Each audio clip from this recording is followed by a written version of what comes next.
আসসালামু আলাইকুম। আমি রাকিবুল হাসান, পড়াশোনা করছি শহীদ তাজউদ্দিন আহমেদ মেডিকেল কলেজে। তো আজকে আমাদের লাস্ট মিনিট বায়োলজি সিরিজের লেকচার 5। তো ইনশাল্লাহ আজকে আমরা এই 5 নাম্বার লেকচারে প্রাণীর আচরণ চ্যাপ্টারটা সম্পূর্ণ শেষ করবো ইনশাল্লাহ। তো কথা সামনে না বাড়িয়ে সরাসরি পড়াশোনাতে চলে যাই। বিসমিল্লাহির রহমানির রহিম। প্রথমে আলোচনা আসছে উদ্দীপনা বা স্টিমুলাস। ঠিক আছে, উদ্দীপনা জিনিসটা কি? উদ্দীপনা মানে হচ্ছে একটা সংকেত, একটি সংকেত যা কোনো একটি সংবাদ, যা কোনো সংবাদ বা বাণী বা এ জাতীয় কিছু বা ইটিসি লিখে রাখি, ইটিসি বহন করে নিয়ে যায়, অর্থাৎ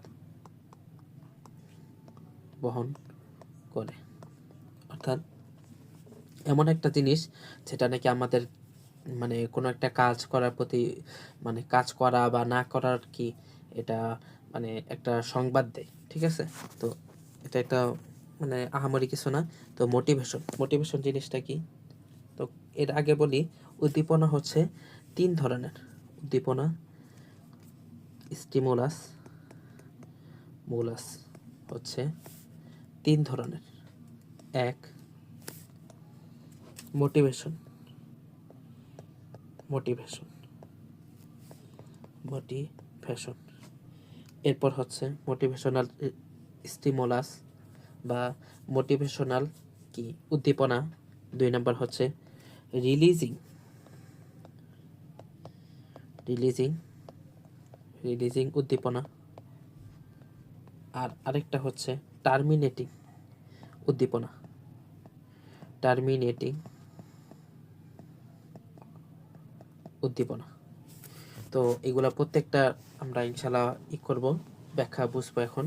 মোটিভেশন, প্রথম নাম্বার হচ্ছে মোটিভেশন জিনিসটা কি? এর আগে কলম চেঞ্জ করে নিই। মোটিভেশন জিনিসটা হচ্ছে প্রেরণা দেওয়া, প্রেরণা দেওয়া। যেমন আমাদেরকে কোনো একটা ধরেন কথা আমাদের পড়াশোনার ক্ষেত্রে কি মোটিভেশন লাগে, মানে কি কোনো মানে পড়াশোনা করার ক্ষেত্রে মানে আমরা যেন পড়াশোনা করি, পড়াশোনার প্রতি আগ্রহী হই, এই জন্য কি একটা কিছু দেওয়া লাগে, মানে মোটিভেশন লাগে, যেটা নাকি আমাদেরকে প্রেরণা দেয়, আমাদেরকে উৎসাহিত করে, তাই না? উৎসাহিত করে,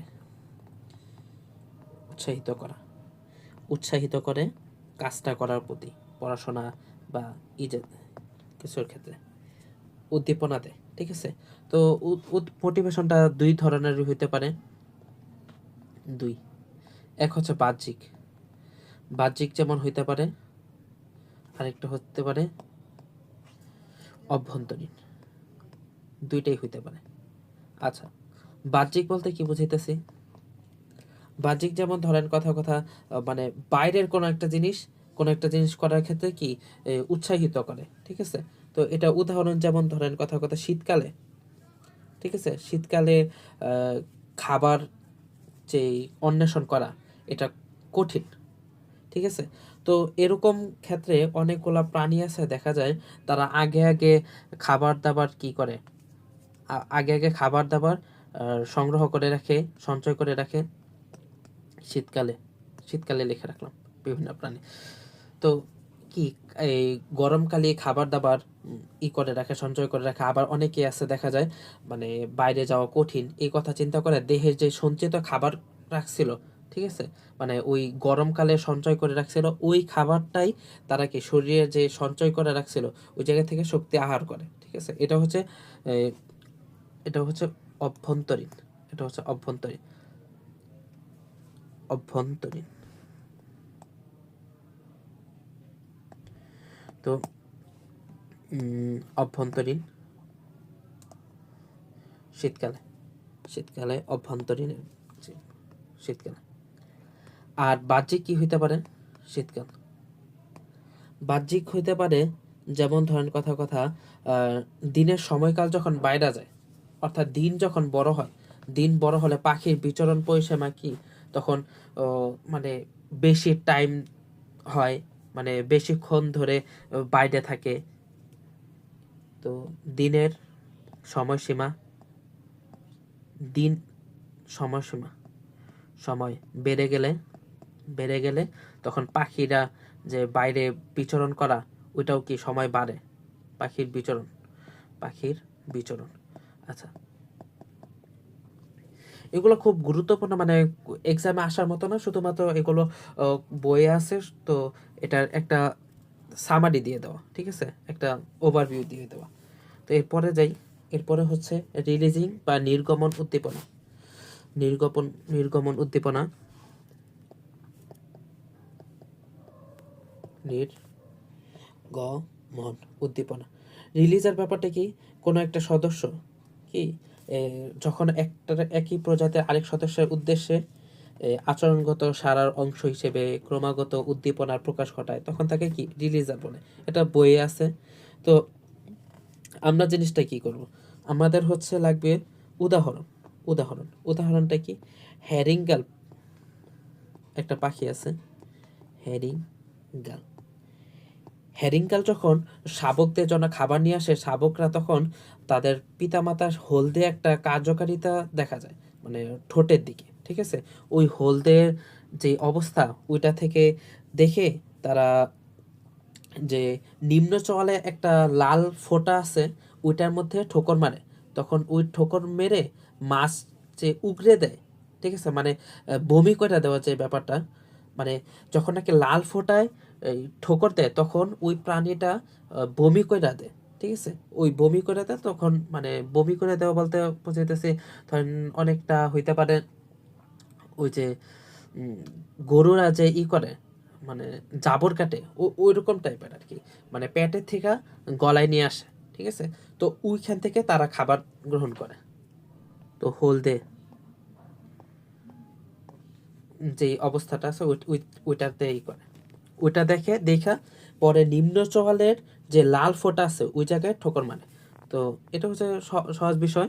পরে টার্মিনেটিং মানে কি, টার্মিনেটিং বলতে আমরা বুঝতেছি সমাপ্তি সমাপ্তিকরণ উদ্দীপনা। সমাপ্তিকরণ উদ্দীপনা বলতে বুঝাইতেছি, মানে যেই উদ্দীপনাটা কোনো একটা কাজ শেষ করার প্রতি কি করে, উৎসাহিত করে।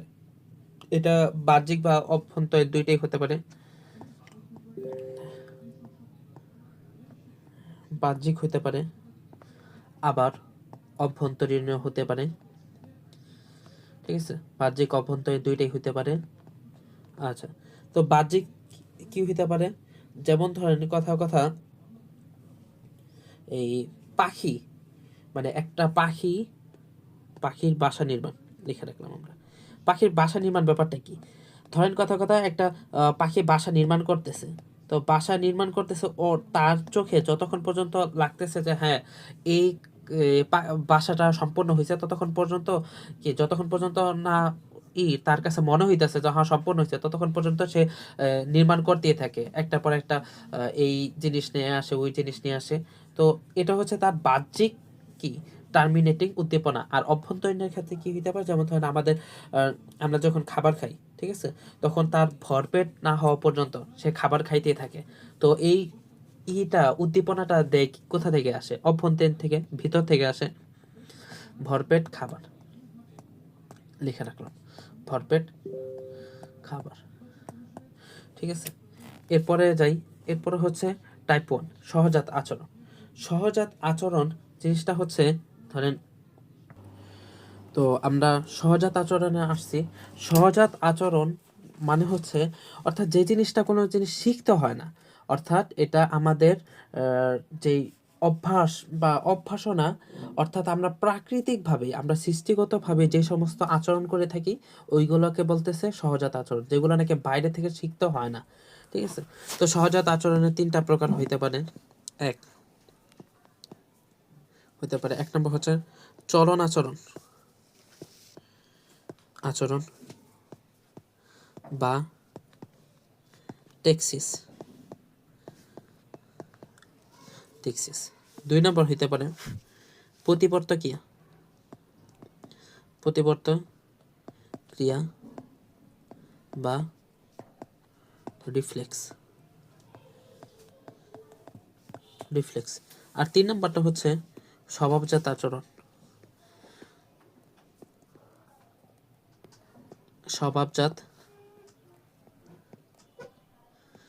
স্বভাবজাত আচরণ বা ইনস্টিংস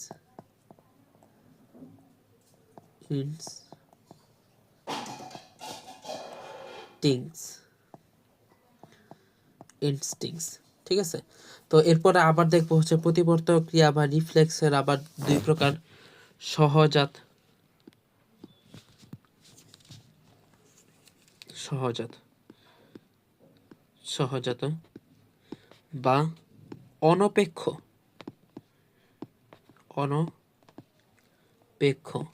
আরেকটা হইতে পারে অর্জিত বা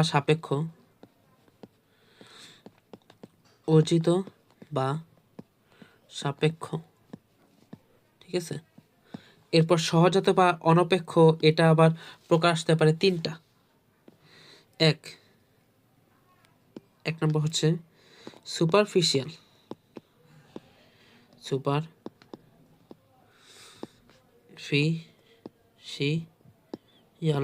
সুপারফিশিয়াল। 2 নম্বর হইতে পারে ডিপ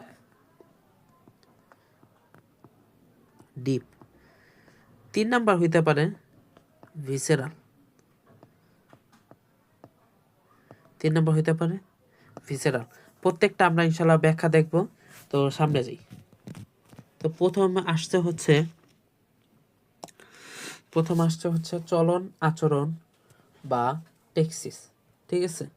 তো চলন আচরণ বা টেক্সিসের ব্যাপারটা হচ্ছে এটা প্রাণীতে অন্যতম বৈশিষ্ট্য, সেটা বুঝতে পারছি। সরল অভিযোজিত আচরণ অভিযোজিত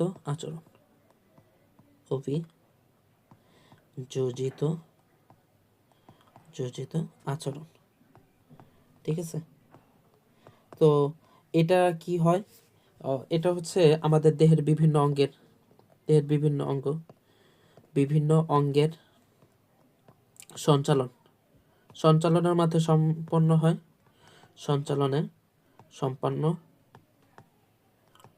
সম্পন্ন হয় এবং এক জায়গা থেকে অন্য জায়গায় কি স্থানান্তরিত হয় বা আমাদের অবস্থানের কি পরিবর্তন হয়, তাই না?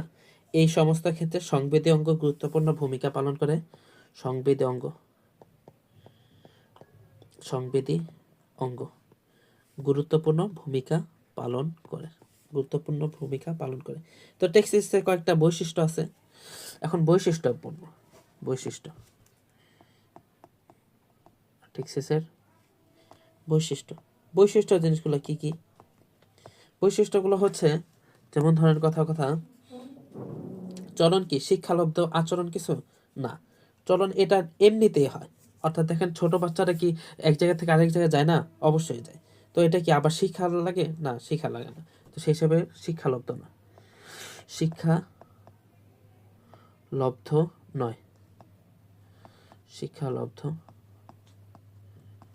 নয়। আবার বাহ্যিক উদ্দীপক দিয়ে নিয়ন্ত্রিত।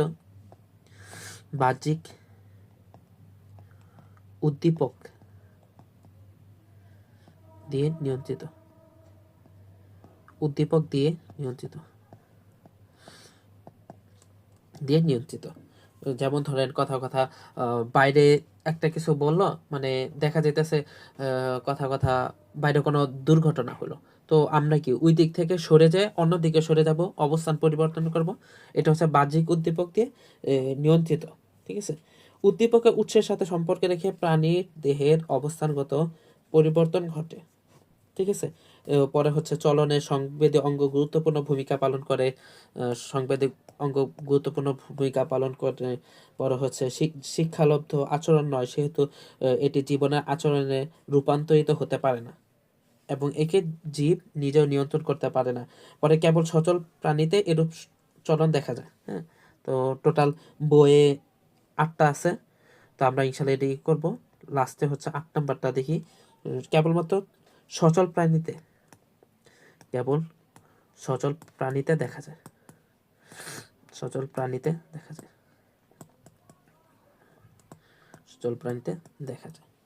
তো এরপরে যাই, এটা ছিল বৈশিষ্ট্য, এগুলো আমরা ইনশাল্লাহ পারবো। এরপর এই ট্যাক্সিসের প্রকার, দিকমুখিতার ভিত্তিতে ট্যাক্সিস দুই প্রকার, দুই দুই প্রকার দুই প্রকার কি কি? এক নম্বর হচ্ছে পজিটিভ, পজিটিভ। দুই নম্বর হচ্ছে নেগেটিভ, দুই নম্বর নেগেটিভ। আচ্ছা, পজিটিভ আর নেগেটিভ ব্যাপারটা বুঝি। প্রাণী যদি উদ্দীপকের উৎসের দিকে যায়, অর্থাৎ কোন একটা জিনিস হইতাছে ওই দিকে যদি যায়, উৎসের দিকে, উৎসের দিকে যাইতেছে, এরকম ক্ষেত্রে এটা হচ্ছে পজিটিভ। আর উৎসের বিপরীতে, উৎস থেকে দূরে, বিপরীতে বা উৎস থেকে দূরে বা উৎস থেকে দূরে যায়, এরকম হইলে তাকে বলা হচ্ছে নেগেটিভ। ঠিক আছে, নেগেটিভ। এরপর হচ্ছে উদ্দীপনার উৎসের ভিত্তিতে, এটা আবার কয়েকটা প্রকার আছে, এটা কয়েকটাই হইতে পারে। যেমন ধরি কথা কথা কি কি হইতে পারে। এক, ফটোটেক্সিস, ফটোটেক্সিস, ফটো লিখলাম। ফটো জিনিসটা কি? যেমন ধর আলোক উদ্দীপকের প্রতি প্রাণীর প্রতিক্রিয়া, অর্থাৎ আলোক যদি এরকম হয়, ধরেন কথা কথা আলোর দিকে, এটা আবার পজিটিভ নেগেটিভ হইতে পারে। এই জায়গায় যতগুলো আছে সবগুলো আবার কি পজিটিভ বা নেগেটিভ হইতে পারে, পজিটিভ হইতে পারে, নেগেটিভ হইতে পারে। হ্যাঁ, তো দেখেন ফটোটেক্সিস কি পজিটিভ নেগেটিভ দুইটা হতে পারে। ফটোটেক্সিস মানেই হচ্ছে আপনার আলো, ফটো মানেই তো আলো, ঠিক আছে, ফটন, তো আলো। তো এটা কি হতে পারে, পজিটিভ নেগেটিভ দুইটাই হতে পারে। পজিটিভ যেমন ধরি যেটা নাকি আলোর দিকে আসে, হ্যাঁ, আলো দেখলে আলোর দিকে আসে, পজিটিভ। যেমন এই যে এটা পজিটিভ ধরি, পজিটিভ হলে এটা ঘাস ফড়িং এর ক্ষেত্রে করি, ঘাস ফড়িং, ঘাস ফড়িং এর ক্ষেত্রে এরকম দেখা যায় যে আলো দেখলে ওর আরো কাছাকাছি যায়। আবার যেমন ধরেন অনেকগুলো আলোর পোকা আছে না, দেখেন লাইটের আশপাশে ঘুরে, ওগুলোও কি আপনার পজিটিভ, ফটোটেক্সিস। আবার নেগেটিভের ধরি, নেগেটিভ কি হতে পারে, যেমন ধরে তেলাপোকা বা আরশোলা, আরশোলা, আরশোলাতে কি হয়, লাইট দিলে দৌড় দেয়, তাই না, বিপরীতে এর থেকে দূরে সরে যায়। তো ফটোটেক্সিস এটা ছিল। থার্মোটেক্সিস দুই নম্বর হচ্ছে থার্মো, থার্মোটেক্সিস মানে হচ্ছে এই তাপ, থার্মোটেক্সিস মানে হচ্ছে তাপ। তো এটা পজিটিভ বা নেগেটিভ হতে পারে, পজিটিভ বা নেগেটিভ হতে পারে। তো পজিটিভ যেমন ধরেন এই গরমকালে প্রচণ্ড হয়, মানে মশা থাকে, গ্রীষ্মে প্রচণ্ড মশা, অনেক বেশি মশা থাকে, মশা অনেক বেশি থাকে। তো এটা কি হইতেছে, মানে তাপের দিকে যাইতেছে না, সেই হিসাবে এটা কি পজিটিভ, পজিটিভ থার্মোটেক্সিস আর কি। তো আর নেগেটিভ কি হইতে পারে, নেগেটিভের মধ্যে দেখা যাইতেছে ব্যাঙের শীত নিদ্রা, অর্থাৎ ব্যাঙের শীত নিদ্রা, এই জিনিসটা বুঝি। মানে হচ্ছে ধরেন কিছুক্ষণ আগে আমরা একটা জিনিস পড়লাম না, যে গরমকালে মানে শীতকালে খাবার অন্বেষণ করা কঠিন, এজন্য কি গরমকালের সময় বেশি বেশি খাবার সংগ্রহ করে সঞ্চয় করে রাখে, পরবর্তীতে নিজের শরীরের থেকে যে সঞ্চিত চর্বি ছিল ওই জায়গা থেকে খাদ্য গ্রহণ করে। এই যে ব্যাঙের ক্ষেত্রে এমনটা দেখা যায়। তো এটা হচ্ছে ব্যাঙের শীত নিদ্রা। দেখেন ব্যাঙ কি গরম থেকে দূরে সরে যায়, সেই হিসাবে ঋণাত্মক বা নেগেটিভ থার্মোটেক্সিস। তিন নাম্বার কি হতে পারে, তিন নম্বর হইতে পারে হাইড্রোটেক্সিস। হাইড্রো অর্থাৎ হাইড্রো মানে হচ্ছে পানি, হাইড্রো মানে হচ্ছে পানি। তো পানির ব্যাপারটা কি, ধরেন এটা পজিটিভ হইতে পারে, নেগেটিভও হইতে পারে। পজিটিভ, পজিটিভ যেমন ধরেন এই কেঁচো বসবাস করে ওই পানির মধ্যে, পানিতে কেঁচো বসবাস করে, সেই হিসাবে এটা কি এই পজিটিভ হইতে পারে। আর নেগেটিভটা দেওয়া নেই, বইয়ের মধ্যে নেই। তো চার নাম্বার কি হইতে পারে, এই যে চার নাম্বারটা হইতে পারে, এই যে ধরেন এটা না, এই পাশে না, এত জায়গা লাগবে না। So, আরে আচ্ছা, তো আমরা আগে এখান থেকে শুরু করি। চার নম্বর, কলম চেঞ্জ করি। চার নাম্বার কি হইতে পারে, চার নাম্বারটা হইতে পারে কেমোটেক্সিস। কেমো, কেমো বলতে তো আমরা বুঝতেছি কেমিক্যাল জাতীয় কিছু বা রাসায়নিক দ্রব্যের প্রতি মানে কি একটা অবস্থা প্রতিক্রিয়া কি এটা বুঝাইতেছে। যেমন ধরেন উদাহরণ দিলাম, পজিটিভ নেগেটিভ দুইটাই, যেমন ধরেন এটা পজিটিভ ধরি। পজিটিভ হচ্ছে চিনির প্রতি পিঁপড়া যে একটা আকর্ষণ অনুভব করে, ঠিক আছে না, পানি চিনি যেখানে আছে ওই জায়গায় দেখবেন যে পিঁপড়া বেশি বেশি যায়। তো তবে তাহলে এটা কি আপনার পজিটিভ, পজিটিভ কেমোটেক্সিস প্রতি পিঁপড়া, ঠিক আছে, পিঁপড়া চিনির প্রতি পিঁপড়া। এরপর আরেকটা হইতে নেগেটিভ কি হইতে পারে? নেগেটিভ ধরেন কার্বলিক অ্যাসিড থেকে, অর্থাৎ যেখানে নাকি সাপ থাকে, ঠিক আছে, যেখানে সাপ থাকে ওই জায়গায় যদি কার্বলিক অ্যাসিড দেওয়া হয় তবে সেখান থেকে সাপ দূর হয়ে যায়। কার্বলিক অ্যাসিডের প্রতি সাপ, সাপের প্রতিক্রিয়া, ওটা হচ্ছে নেগেটিভ কেমোটেক্সিস। অর্থাৎ যদি কার্বলিক অ্যাসিড দেওয়া হয় তাহলে সাপ দূর হয়ে যায়। তো 5 নাম্বারটায় কি হতে পারে? জিওটেক্সিস।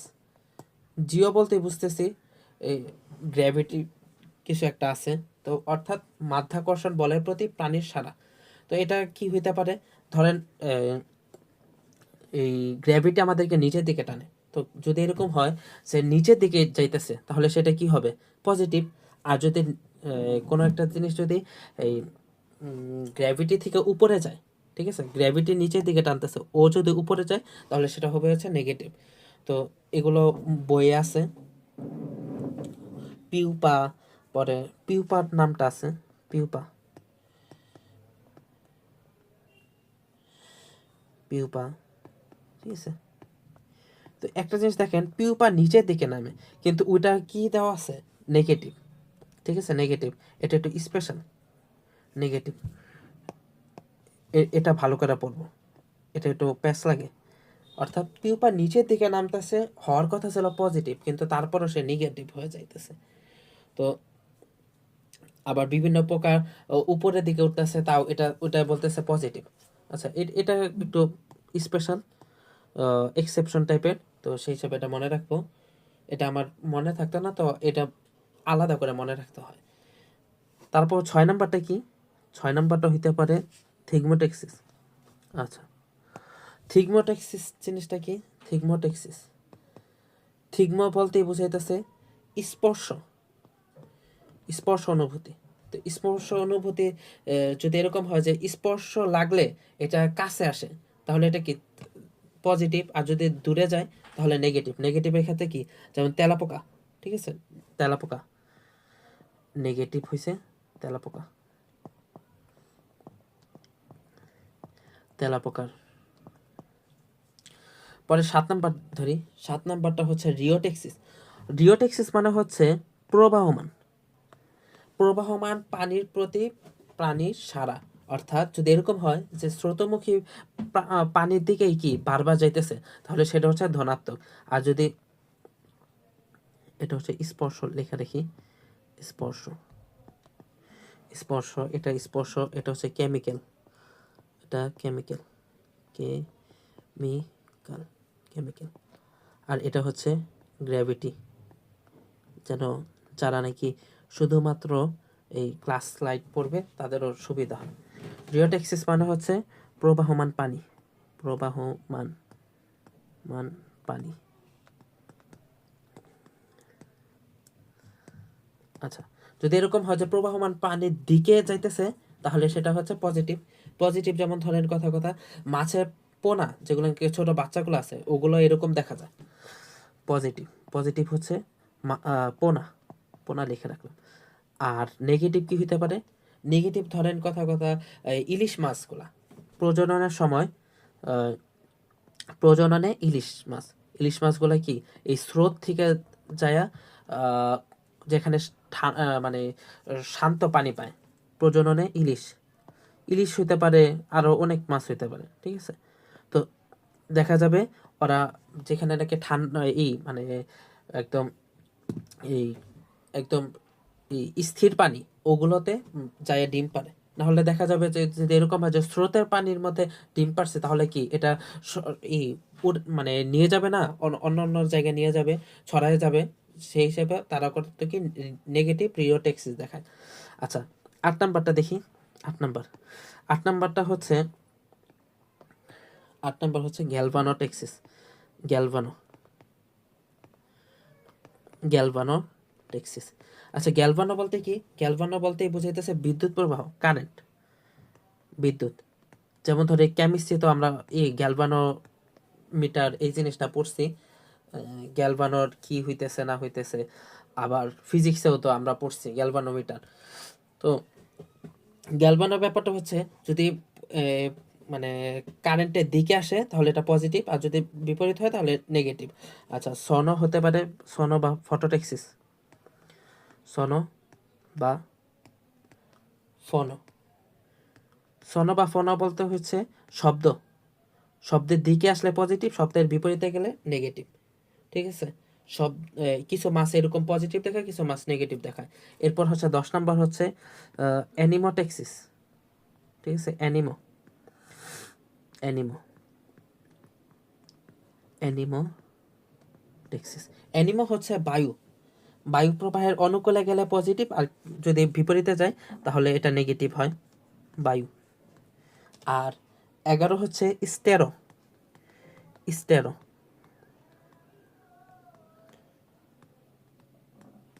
স্টেরো স্টেরো জিনিসটা কি? মসৃণ ও অমসৃণ তলের প্রতি প্রাণীর সাড়া। মসৃণ ও অমসৃণ, মসৃণ মসৃণ ও অমসৃণ, মসৃণ ও সমতলে,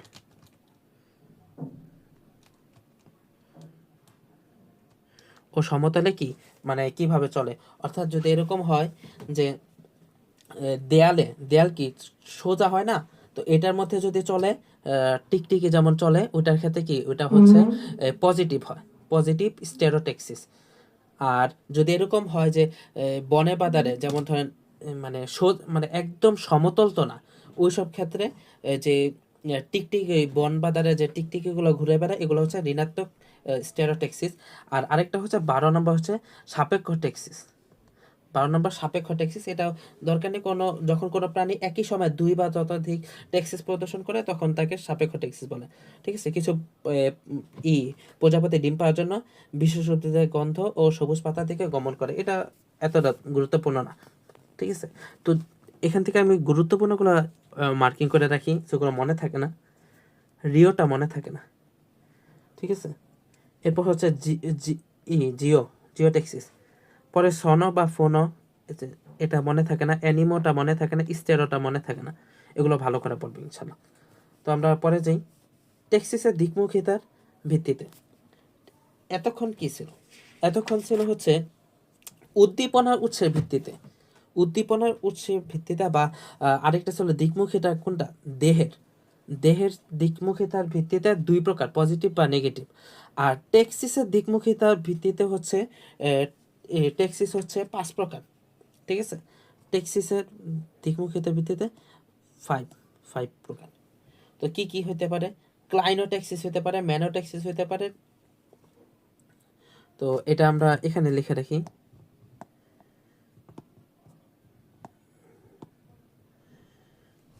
তাহলে লিখি, এটা হচ্ছে 5 প্রকার, 5।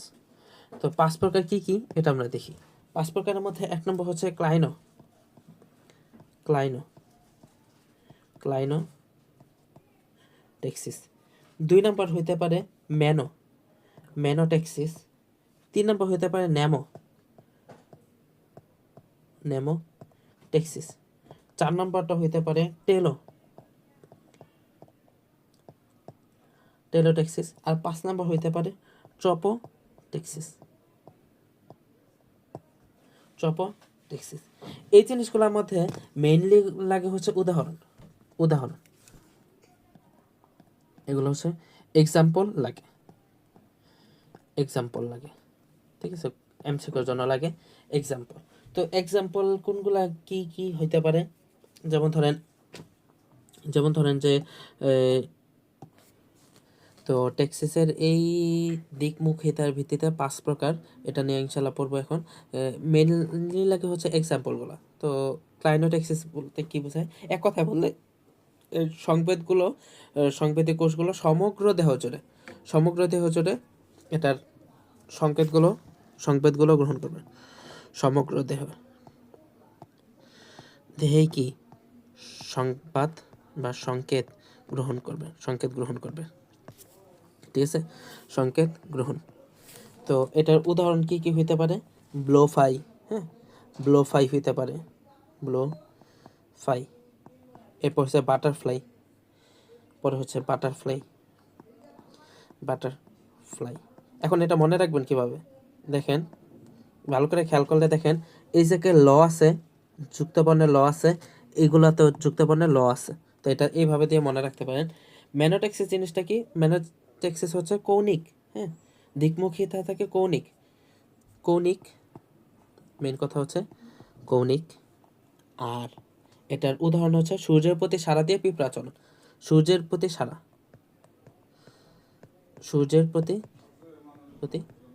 পিঁপড়ার চলন, পিঁপড়া চলন। এটা কি হয়, একটু কোনা করে করে, মানে যাওয়া আসা করে, এই মানে সোজাসুজি যায় না, বরং একটু কোনা দিয়ে। অর্থাৎ ধরেন কথা এটা যদি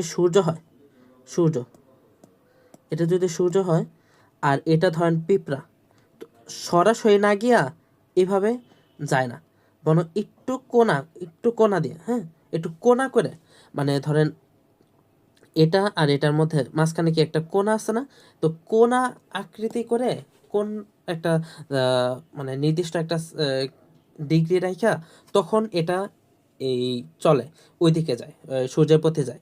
তো নেমোটেক্সিস জিনিসটা কি, নেমোটেক্সিস হচ্ছে, নেমো বলতে বুঝাইতেছে স্মৃতিচারিতা, অর্থাৎ কোন একটা জিনিস গেল, তো অর্থাৎ ধরেন কথা আমি বললাম কি যে আপনি কি গুলশানে যাবেন, তো গুলশান বা কথা আমাদের এলাকা ধরলে বলা যাবে হচ্ছে টঙ্গীতে, হ্যাঁ, তো টঙ্গীতে আমাদের বাড়ি হচ্ছে শেরেবাংলা রোডে। তো আপনি ধরেন কথা আপনি চিনলেন না শেরেবাংলা রোড কোনটা। তো এখন আমি যদি বলি যে ইজতেমা ময়দান থেকে আপনি ওইখান থেকে মোটামুটি 4-5 মিনিটের মতো লাগে, তাহলে কি আপনি মনে রাখতে পারলেন, কারণ আপনি ওই ইজতেমা মাঠ চিনেন। তো স্মৃতিচারিতার এই এই প্রকারটা হচ্ছে এরকমই, অর্থাৎ সরাসরি জিনিসটা জায়গাটা না চিনলেও পাশাপাশি মানে অন্য কোনো জায়গা চিনে রাখে, যাতে ওইটা থেকে ওই নির্দিষ্ট জায়গায় যেতে পারে। তো যাই হোক, টেলোট্যাক্সিস কি, টেলোট্যাক্সিস হচ্ছে অর্থাৎ কয়েকটা জায়গায় যাওয়ার অবস্থা থাকে, হ্যাঁ, কয়েকটা জায়গায় যাওয়ার অবস্থা থাকে, কিন্তু শক্তিশালী উদ্দীপক যেটা ওইটার প্রতি সাড়া দেয়, ঠিক আছে, উদ্দীপকের প্রতি সাড়া দেয়। যেমন ধরেন ফুলের উদ্দীপনা, আচ্ছা এটা এই জায়গায় না লিখে, এটা হচ্ছে শক্তিশালী উদ্দীপকের প্রতি আহ্বান, সাড়া দান, উদ্দীপকে সাড়া দান,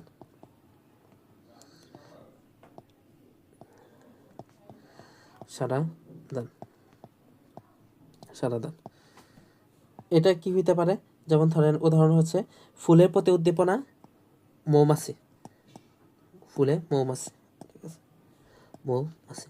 তো এটা ব্যাপারটা বুঝতে পারছে আশা করি। তো ট্রপোটেক্সিস জিনিসটা কি, ট্রপোটেক্সিস ব্যাপারটা হচ্ছে 2 বা ততোধিক সংবেদগ্রাহী অঙ্গে, সংগ্রাহী 2 বা ততোধিক অঙ্গে, 2 বা প্লাস অঙ্গে উদ্দীপনা একসঙ্গে গৃহীত হয়, একসঙ্গে গৃহীত হলে ভারসাম্যমূলক, একসাথে গৃহীত হয়ে একটা আসে ভারসাম্যমূলক টেক্সিস। আচ্ছা, এই জিনিসটা হচ্ছে যেমন ধরেন উকুনের ক্ষেত্রে এটা দেখা যায়, উকুনের ক্ষেত্রে এরকম টেক্সিস দেখা যায়। তো এটা মেইন কথা হচ্ছে এক্সাম্পলগুলো মনে রাখলে ইনশাল্লাহ হয়ে যাবে। তো এরপরে হচ্ছে প্রতিবর্তক ক্রিয়া বা রিফ্লেক্স, ঠিক আছে, প্রতিবর্তক ক্রিয়া বা রিফ্লেক্স। মেইন কথা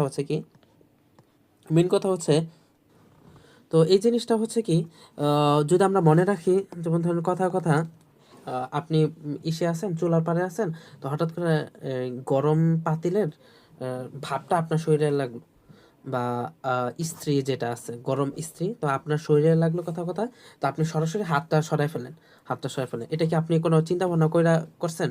না, এটা হচ্ছে অনৈচ্ছিক ছিল। এটাও হচ্ছে এরকম, প্রতিবর্ত ক্রিয়াটা বা রিফ্লেক্সটা হয় হচ্ছে আহ, অনৈচ্ছিক অনৈচ্ছিক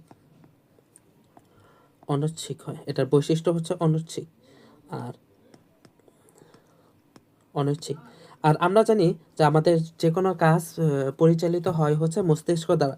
কিন্তু দেখেন, আপনার ধরেন কথা কথা কারণ শরীরে যে গরম ইস্ত্রিটা লাগলো, সে সরাসরি হাতটা সরাই ফেলো, হাতে লাগলো হাত সরাই ফেলো। তো এটা যদি এরকম হয় যে মাথায় মস্তিষ্কে সংবাদটা গেল, সংবাদটা মস্তিষ্ক গ্রহণ করলো, এরপর মস্তিষ্ক থেকে আবার সংবাদটা প্রেরণ করলো যে হাতে হাতে যে হাতটা সরাও। তো এরকম করতে করতে কি একটু দেরি হয়ে যেত না? তো এই অবস্থায়, তো এটা মস্তিষ্ক দ্বারা নিয়ন্ত্রিত হয় না, বরং এটা নিয়ন্ত্রিত হয় সুষুম্না কাণ্ড বা স্পাইনাল কর্ড দ্বারা নিয়ন্ত্রিত হয় কর্ড দ্বারা নিয়ন্ত্রিত হয়। আচ্ছা, এরপর আর কি কি হইতে পারে, এটার বৈশিষ্ট্যগুলো দেখি। সরল প্রকৃতির হইতে পারে। কারণ কি সরল প্রকৃতির?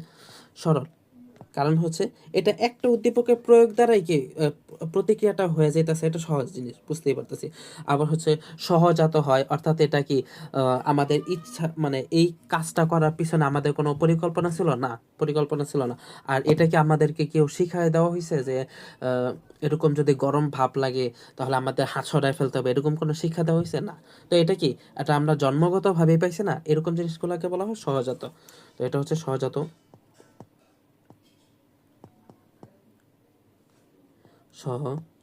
আবার হচ্ছে উদ্দীপক দিয়ে সার্বক্ষণিকভাবে নিয়ন্ত্রিত হওয়ার প্রয়োজন পড়ে না, সহজে সংশোধিত বা পরিবর্তিত হয় না। অর্থাৎ আপনি চাইলে এরকম হইতে মানে এরকমটা হবে না যে আপনার হাতে গরম কিছু লাগলো, আপনি পা সরাইলেন, ঠিক আছে, এটা মানে চেঞ্জ হবে না। তো ব্যাপারটা এরকম আর কি। তো আশা করি বুঝছেন। তো এরপরে যাই, প্রতিবর্ত ক্রিয়া বা রিফ্লেক্স ছিল। তো প্রতিবর্ত চক্র জিনিসটা কি? প্রতিবর্ত চক্র হচ্ছে যে পথে এই প্রতিবর্ত ক্রিয়ার স্নায়ুর উদ্দীপনা প্রতিবর্ত ক্রিয়ার স্নায়ুর উদ্দীপনা আমরা পড়ছি যে কি সুষুম্না স্নায়ু বা সুষুম্না কাণ্ড বা স্পাইনাল কর্ড দ্বারা এই কাজটা হয়, ঠিক আছে। তো ক্রিয়ার স্নায়ুর উদ্দীপনা স্নায়ুর উদ্দীপনা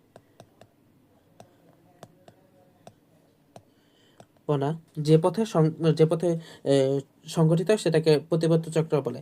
তো প্রতিবর্ত চক্র পাঁচটা অংশ নিয়ে গঠিত। এটার কি পাঁচটি অংশ কি কি? যেমন ধরেন একটি গ্রাহক থাকে। এক হচ্ছে গ্রাহক। গ্রাহক বলতে কি, যে জিনিস যে অঙ্গটা কি সংবেদী উদ্দীপনা সৃষ্টি করে বা গ্রহণ করে আর কি, ঠিক আছে। সংবেদ সংবাদটা গ্রহণ করবে, অর্থাৎ যেমন ধরেন কথা কথা আপনার হাতে লাগলো, উম, আহ, হাতে লাগলো যে এই কথা, তো হাতে আপনার যে লাগলো, তো এই ক্ষেত্রে কি একটা যে সংবেদী উদ্দীপনাটা সৃষ্টি করছে যে, ঠিক আছে, সংবেদী উদ্দীপনা সংবেদী উদ্দীপনা সৃষ্টি করছে যে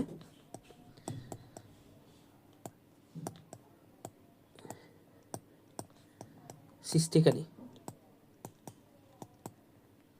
সৃষ্টিকারী তাকে বলতেছে আপনার গ্রাহক, ঠিক আছে। আর আরেকটা হচ্ছে অন্তর্বাহী পথ। অন্তর্বাহী পথ ব্যাপারটা কি? অন্তর্বাহী পথটা হচ্ছে যেমন ধরেন সুষুম্না স্নায়ু, যা গ্রাহক অঙ্গ থেকে, অর্থাৎ যেই অঙ্গতে আপনার লাগলো, অর্থাৎ ধরেন হাতে লাগলো, ওই অঙ্গ থেকে উদ্দীপনা কেন্দ্রীয় স্নায়ুতন্ত্র বা স্পাইনাল কর্ডে নিয়ে গেছে, তাই না? যেই পথে নিয়ে গেছে ওটাকে বলা হইতেছে অন্তর্বাহী পথ। তো এরপর আর কি কি হইতে পারে? আর কি কি হইতে পারে? আহ, আর কি কি হইতে পারে? এরপর দেখি কেন্দ্র কেন্দ্র বলতে বুঝতেই পারতেছি, কেন্দ্রটা এখানে সুষুম্না, স্পাইনাল কর্ড। তারপর আর কি হইতে পারে? বহির্বাহী পথ। অর্থাৎ স্পাইনাল কর্ডে যখন আপনার এই সংবাদটা আসলো, ঠিক আছে, স্পাইনাল কর্ডে আসলো, তখন স্পাইনাল কর্ড থেকে আবার ওই অঙ্গে পর্যন্ত একটা আহ, উদ্দীপনা বা সংবেদটা নিয়ে যাবে না? তো যেই পথে নিয়ে যায় ওটা হচ্ছে বহির্বাহী পথ। ওটাকে বলা হচ্ছে বহির্বাহী পথ। আর লাস্টে আরেকটা আছে, ওইটা হচ্ছে প্রভাবিত অঙ্গ। অর্থাৎ এখানে যেমন আপনার হাতটা কি প্রভাবিত হয়েছে, প্রভাবিত অঙ্গ। এই পাঁচটা পাঁচটা অংশ, এটা নিয়ে প্রতিবর্ত ক্রিয়ার এই প্রতিবর্ত চক্রটা গঠিত। আচ্ছা, প্রতিবর্ত ক্রিয়া বা রিফ্লেক্স, তো এই কথাটা দাঁড়ান। তো প্রতিবর্ত ক্রিয়া বা রিফ্লেক্স এটা কিছুক্ষণ আগেও আমরা দেখছি, তারপর আবার দেখে নিলাম। এটা দুই প্রকার, সহজাত বা অনপেক্ষ। সহজাত বা অনপেক্ষ। আরেকটা হইতে পারে অর্জিত বা সাপেক্ষ। অর্জিত বা সাপেক্ষ, ঠিক আছে, অর্জিত বা সাপেক্ষ। এরপর হইতে পারে অসহজাত, বা এগুলো আবার তিন প্রকার হইতে পারে। এক হচ্ছে সুপারফিশিয়াল,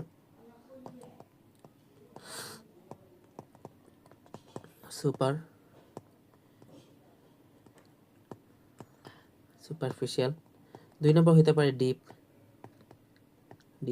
তিন নম্বর হইতে পারে ভিসেরাল।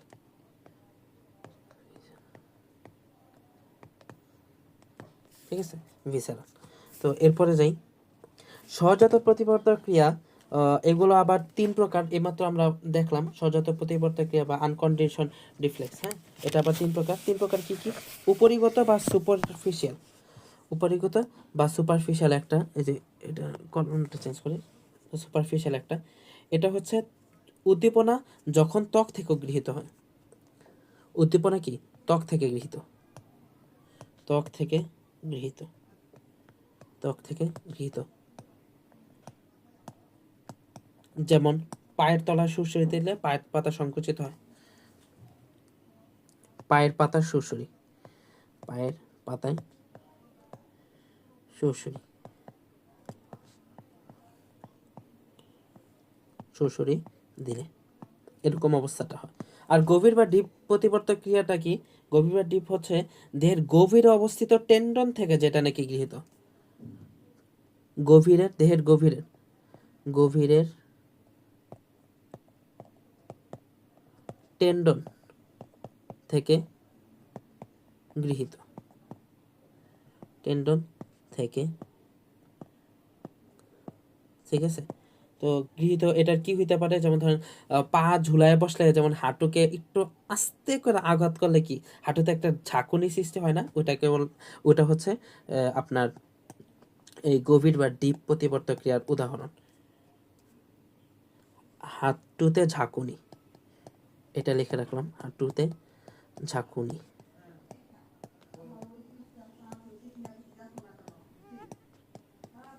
আর তিন নম্বর হচ্ছে আন্তর্জাতীয় বা ভিসেরা।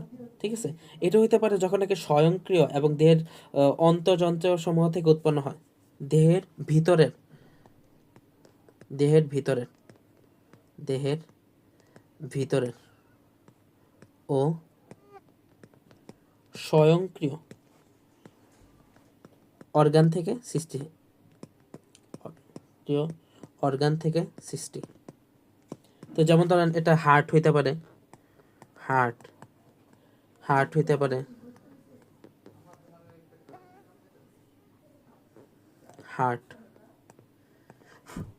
হার্ট হইতে পারে, পাকস্থলী হইতে পারে, ইত্যাদি ইত্যাদি হইতে পারে। আচ্ছা, এটা ছিল সহজাত প্রতিবর্ত ক্রিয়া। আর অর্জিত বা সাপেক্ষ প্রতিবর্ত ক্রিয়া তো বুঝতেই পারতেছি। আচ্ছা, সহজাত প্রতিবর্ত ক্রিয়া ব্যাপারটা তো আমরা বুঝতেই পারছি, যে জিনিসটা আমরা জন্মগতভাবেই জিনিসটা থাকে, অর্থাৎ এটা শিখার দরকার পড়ে না। আর অর্জিত বা সাপেক্ষ রিফ্লেক্স জিনিসটা কি? এটা হচ্ছে যেটা নাকি আমাদের শিখতে হয়, তাই না? জন্মগত নয়, জন্মগত নয়, লিখে রাখি, জন্মগত নয়, বারবার অনুশীলনের মাধ্যমে অর্জিত হয় এবং শর্ত সাপেক্ষ। তাদের বলা হচ্ছে এই অর্জিত বা সাপেক্ষ বা কন্ডিশন রিফ্লেক্স।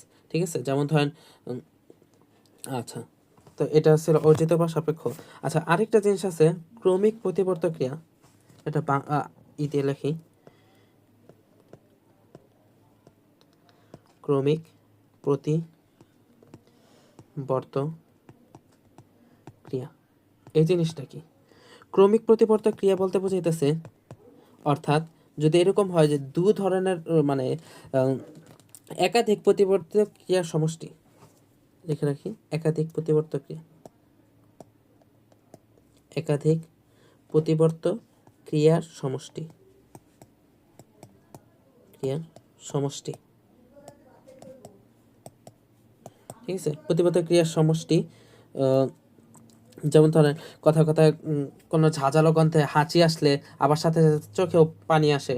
তো এই জিনিসটা দেখেন একাধিক প্রতিবর্তক ক্রিয়া হইতেছে, এক হচ্ছে হাঁচিও আসতেছে আবার ওই দিক দিয়ে চোখে পানিও আসতেছে, তাহলে এটা বলতেছে এক ক্রমিক প্রতিবর্তক ক্রিয়া।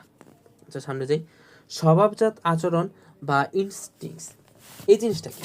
এই জিনিসটা হচ্ছে জন্মগত যে শক্তির সাহায্যে একটি প্রজাতির সকল সদস্য কোনো শিখন ছাড়াই, হ্যাঁ, বা কোনো উদ্দেশ্য সম্পর্কে জানে না, কিন্তু আত্মরক্ষা ও প্রতিরক্ষা প্রজাতি রক্ষায় বংশ পরম্পরা একইভাবে কাজ করে, সেটাই কি ইনস্টিংক্ট, স্বভাবজাত বা আচরণ, ইনস্টিংক্ট বা স্বভাবজাত আচরণ।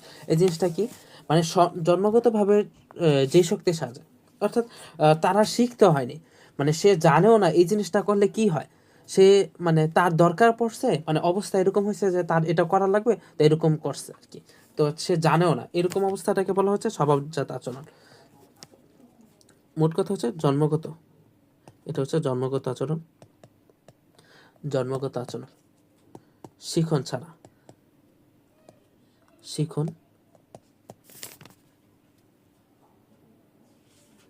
শিখন ছাড়া।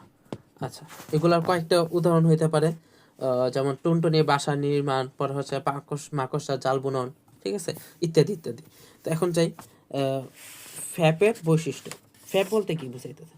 ফ্যাপ হচ্ছে ফিক্সড অ্যাকশন প্যাটার্ন, বুঝছেন? Fixed action pattern. তো বুঝতে পারতেছি যে ফিক্সড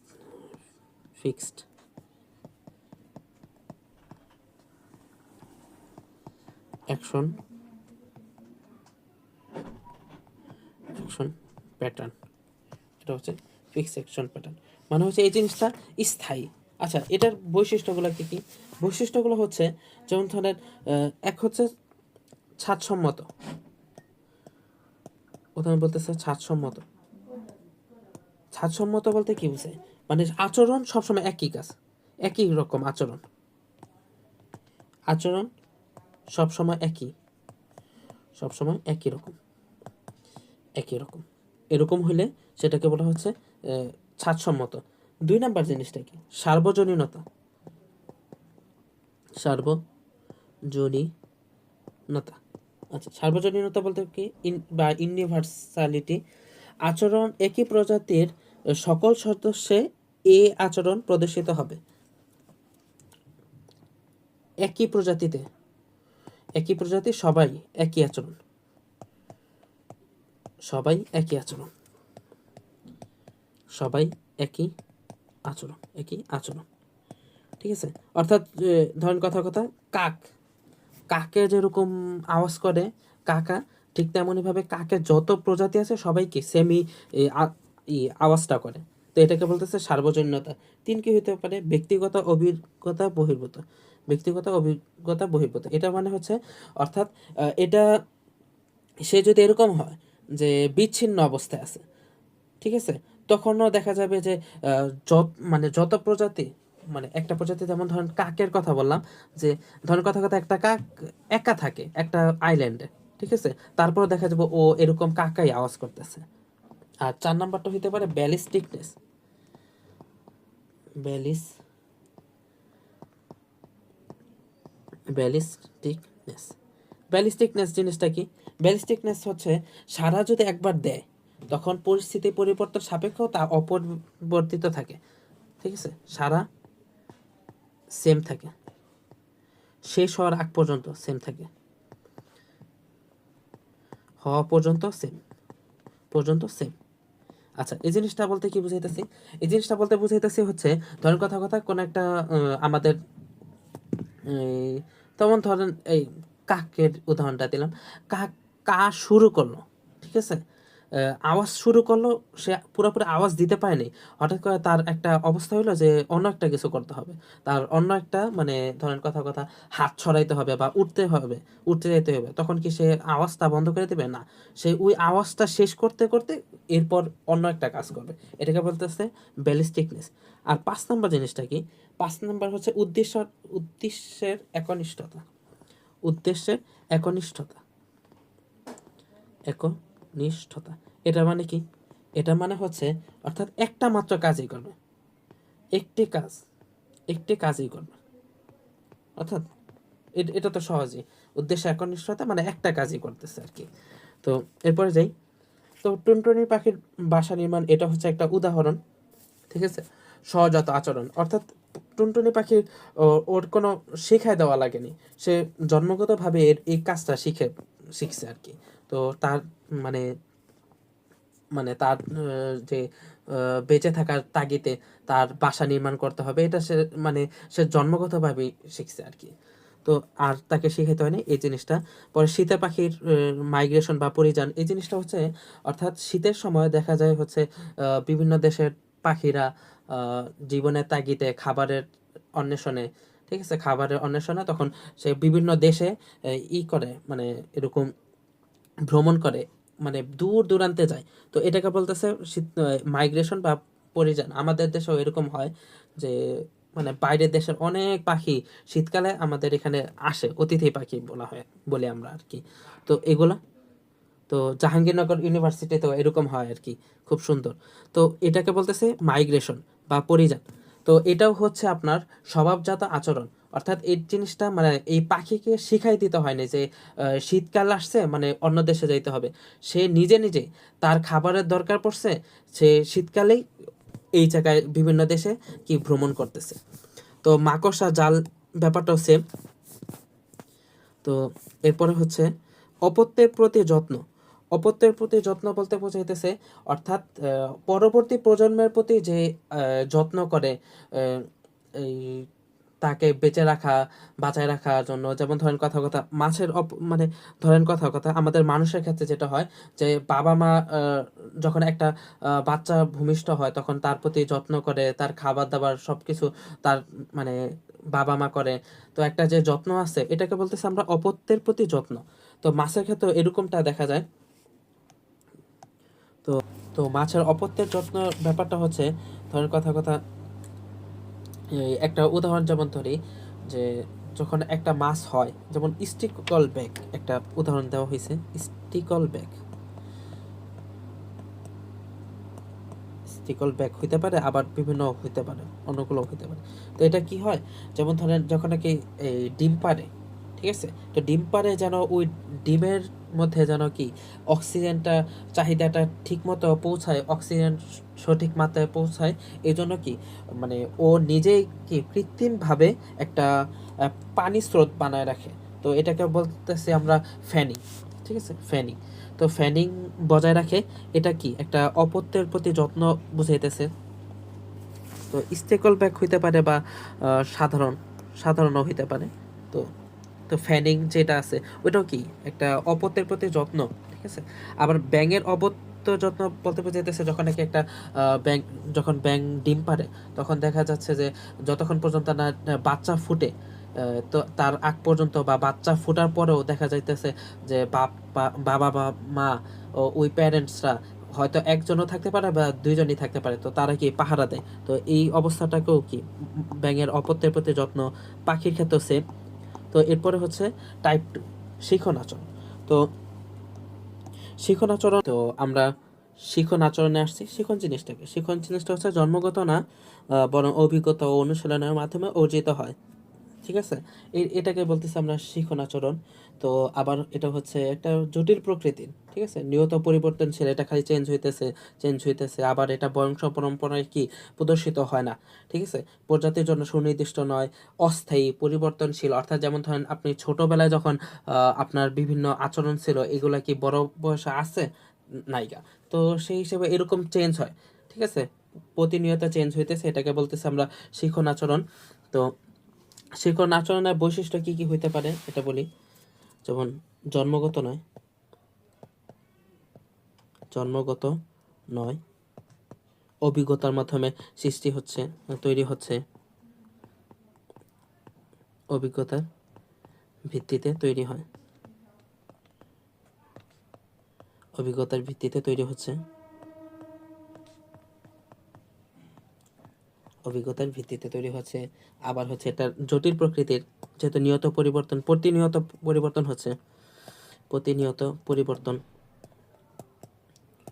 পরিবর্তন, চেঞ্জ হইতেছে, চেঞ্জ, ঠিক আছে, চেঞ্জ হইতেছে, প্রতিনিয়ত চেঞ্জ হইতেছে। পরে হচ্ছে বংশ পরম্পরায় প্রদর্শিত হয় না, বংশ পরম্পরায়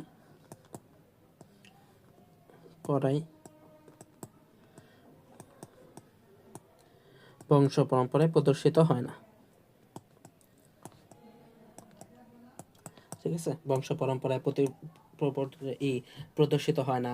পরে হচ্ছে বিভিন্ন অভিজ্ঞতার আলোকে এটা চেঞ্জ হইতেছে, বিকশিত হইতেছে, প্রজাতি নির্দিষ্ট নয়, নতুন সম্পর্ক স্থাপন করে, ইত্যাদি ইত্যাদি, ঠিক আছে। তো শিখন কয়েক ধরনের হইতে পারে, যেমন ধরেন অভ্যাসজনিত শিখন হইতে পারে, অনুকরণ শিখন হইতে পারে, পরে সুপ্ত শিখন হইতে পারে, চেষ্টা ও ত্রুটির মাধ্যমে শিখন হইতে পারে। যেমন ধরেন আমরা যতবার চেষ্টা করি বা যতবার ভুল করি ওই জায়গা থেকে শিখি, তাই না? তো এটা তো অভ্যাসজনিত শিখন জিনিসটা একটু বুঝি। অভ্যাসজনিত শিখনের একটা উদাহরণ হইতে পারে, যেমন একটা পোষা কুকুরকে যদি আপনি শব্দ করেন, একবার শব্দ করলে দেখবে যে মাথা নাড়তেছে, আর আরেকবার শব্দ করেন মাথা নাড়তেছে। তো কিছু কয়েকবার যদি কন্টিনিউয়াসলি আওয়াজ করেন, কয়েক মানে কন্টিনিউয়াসলি আপনি আওয়াজ করেন, তখন দেখবেন যে এক সময় কি সে আর আওয়াজ করতেছে, মানে এই মাথাটা নাড়াইতেছে না, এই কান নাড়াইতেছে না। তখন এই জিনিসটা কি, এই জিনিসটা কোনো মানে সে ক্লান্ত হয়ে গেছে বা সংবেদ গ্রাহকগুলো কি অভিযোজনের ফলে হইতেছে না, ব্যাপারটা এরকম না। বরং সে এটা শিখছে হচ্ছে অভ্যাসজনিত শিখন, অর্থাৎ সে দেখতেছে যে আপনি শুধু শুধু এরকম আওয়াজ করতেছেন, ঠিক আছে। তো সেই হিসাবে আমরা লিখতে পারি পোষা কুকুরের মাথা নাড়ানো, মাথা নাড়ানো। এই জিনিসটা, এই ওয়ার্ডটা দেখার পরে ইনশাল্লাহ আমাদের পুরো কনসেপ্টটা মাথায় নিয়ে চলে আসবে। তো অভ্যাসজনিত শিখন এটা ছিল। পরে অনুকরণ জিনিসটাকে, অনুকরণ ব্যাপারটা হচ্ছে অর্থাৎ কাউকে দেখে দেখে যে শিখাটা। যেমন ধরেন কথা চিকা, উদাহরণ চিকা, চিকা হচ্ছে তার মায়ের গায়ের গন্ধে উদ্দীপিত হয়। আবার যেমন ধরেন হাঁসের ক্ষেত্রে কি হয়, যে তার তার মাকে দেখে যে এরকম পানিতে যেতেছে, তখন সেও কি তার মায়ের সাথে তার মাকে দেখে দেখে দেখে ওই পানির দিকে যায়, ঠিক আছে। এটা হচ্ছে চিকা। পরে হাঁস, এগুলো হচ্ছে অনুকরণের মাধ্যমে শিখন। এরপর হচ্ছে প্রতিবর্তক ক্রিয়া আর সহজাত আচরণের মধ্যে পার্থক্য কি, এটা তো আমরা বুঝতেই পারতেছি যে সহজাত আচরণটা হচ্ছে মস্তিষ্ক দ্বারা নিয়ন্ত্রিত, মস্তিষ্ক দ্বারা নিয়ন্ত্রিত, মস্তিষ্ক দ্বারা নিয়ন্ত্রিত।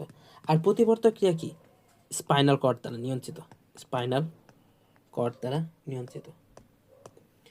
সহজাত আচরণ হচ্ছে জটিল প্রকৃতির, জটিল প্রকৃতির, জটিল হয়, ঠিক আছে। আর এটা হচ্ছে সরল।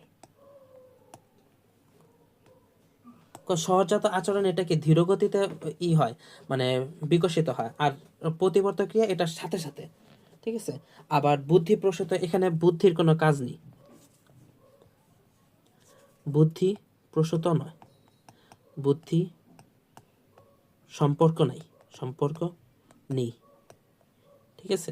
প্রতিবর্তক ক্রিয়া সম্পর্ক নাই, কিন্তু এই জায়গায় কি সম্পর্ক আছে, অবশ্যই আছে। এরপর হচ্ছে আত্মরক্ষা, ঠিক আছে। প্রতিবর্তক ক্রিয়া শুধুমাত্র আত্মরক্ষা করে, আত্মরক্ষার ক্ষেত্রে কাজে লাগে, আত্মরক্ষামূলক।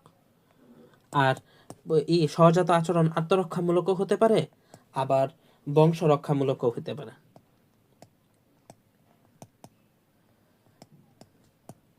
ও বংশ রক্ষা। তো এগুলো আমরা ইনশাল্লাহ বুঝতে পারবো, সহজ জিনিস, রিডিং দিলে একবার বুঝবো। তো প্যাভলভের তত্ত্ব এখন আসছে। প্যাভলভের তত্ত্ব জিনিসটা কি, এটা হচ্ছে যেমন ধরেন বিজ্ঞানী প্যাভলভ একটা এক্সপেরিমেন্ট করছিলেন। তিনি কি কাজটা করছিলেন, তিনি করছিলেন যে একটা কুকুরকে খাবার দিতেন, খাবার দিলে দেখা যেত কি এটা থেকে মানে মুখে থেকে লালা ঝরে। তো পাশাপাশি তিনি একটা কাজ করলেন যে এখন খাবার দেন নাই, খাবার দেওয়া ছাড়া একটা ঘন্টা বাজালেন, তখন দেখা গেল কি মানে লালা ঝরতেছে না। তো তিনি একটা পরীক্ষা করতে দেখলেন, পরীক্ষা করবেন যে যতবার খাবার দিতেন ততবারই কি ঘন্টাটা বাজাইতেন, তখন দেখা যেত কি খাবার মানে স্বাভাবিকভাবেই লালা ঝরে। তো একটা সময় দেখা গেল কি তিনি আর খাবার দেন না, শুধুমাত্র ঘন্টা বাজান, তখন দেখা গেল কি তাও দেখা যাইতেছে যে লালা ঝরতেছে। তো তিনি এখান থেকে একটা মানে সিদ্ধান্তে উপনীত হলেন।